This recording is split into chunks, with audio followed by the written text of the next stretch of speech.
नमस्कार। आज हम ऋग्वेद के एक बहुत ही खास श्लोक पर बात करने वाले हैं। हाँ, ये ऋग्वेद के पहले मंडल से है। सूक्त 164 मंत्र 39। बहुत पुराना है ये। बिल्कुल। और हमें ये मिला वैदिक एकत्व का उद्घोष किताब से। ये हजारों साल पुराना है ना? हाँ, ऋग्वेद तो प्राचीनतम ग्रंथों में से है। तो हमारा इरादा है कि इस पुरानी सी लगने वाली लाइन के पीछे जो गहरा मतलब छुपा है उसे समझें। असलियत या कह लीजिए ईश्वर की प्रकृति के बारे में। हाँ, और इसमें ना अनेकता में एकता वाली एक बड़ी मजेदार बात है। तो चलिए देखते हैं इसमें क्या है। बिल्कुल, चलिए शुरू करते हैं। तो श्लोक कुछ ऐसा है। इंद्रम मित्रम वरुणम अग्निमाहुर अथो दिव्या सा सुपर्णो गरुत्मान एकम सद विप्रा बहुधा वदंती अग्नियम यमम मातृश्वानामाहु। अब इसमें देखिए कितने सारे नाम हैं।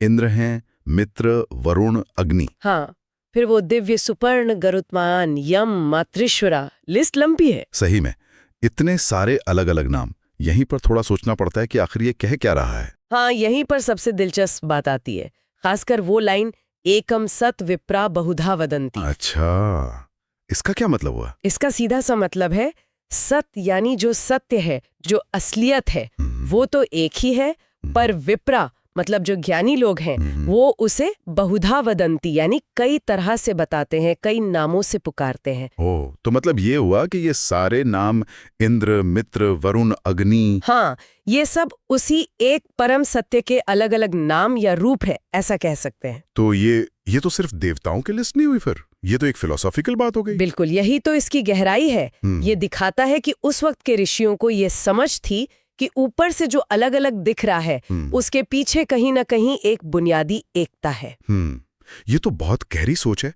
मतलब ऐसा नहीं है कि बस अलग अलग देवताओं की पूजा हो रही है। हाँ, उससे कहीं आगे की बात है ये। ये दिखाता है कि वैदिक परंपरा में ही अलग अलग व्याख्याओं को जगह दी गई थी, लेकिन इशारा एक ही अंतिम सत्य की तरफ था। लेकिन यहाँ एक सवाल उठता है, अगर सत्य एक ही था तो फिर इतने सारे नाम देने की जरूरत क्या पड़ी? मतलब इतने देवताओं का जिक्र क्यों? ये बहुत अच्छा सवाल है। देखिए, ऐसा लगता है कि वो लोग ईश्वर को समझने या अनुभव करने के जो अलग अलग तरीके थे ना, अच्छा, उनको नकार नहीं कर रहे थे। अच्छा। हाँ, वो शायद ये कहना चाह रहे थे कि देखो, रास्ते अलग अलग हो सकते हैं, कोई इंद्र की पूजा कर रहा है, कोई अग्नि की, लेकिन मंजिल सबकी एक ही है, वो परम सत्य। ओह, तो ये एक तरह से विविधता में एकता, या मतलब सबको साथ लेके चलने वाली बात। हाँ बिल्कुल। ये दिखाता है कि वो परंपरा कितनी समावेशी थी। वो अलग अलग नजरियों को भी सम्मान दे रही थी, पर साथ ही एक परम एकता पर भी जोर दे रही थी। ये बहुदेववाद जैसा दिखते हुए भी असल में एक गहरे अद्वैत या एकत्व की ओर इशारा है। कमाल है।